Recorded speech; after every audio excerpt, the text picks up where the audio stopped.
เรียบร้อยทั้ง4เครื่องครับพร้อมใช้งานได้เลยโอตา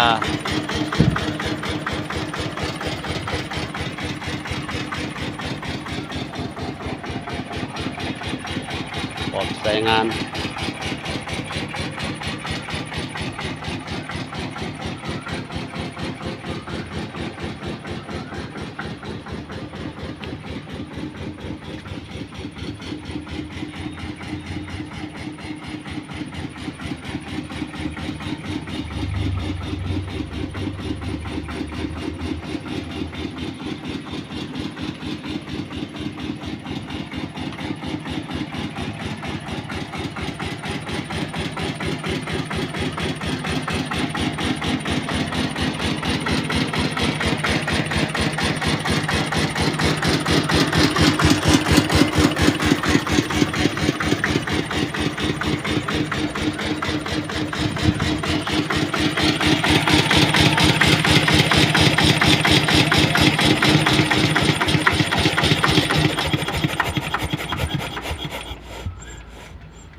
สตาร์ท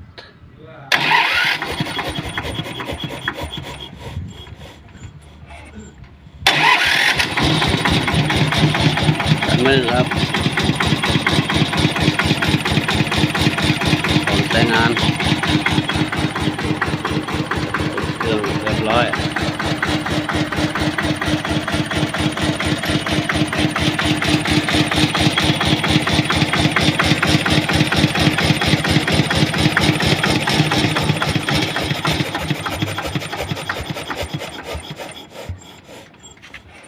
ครับพร้อมใช้งาน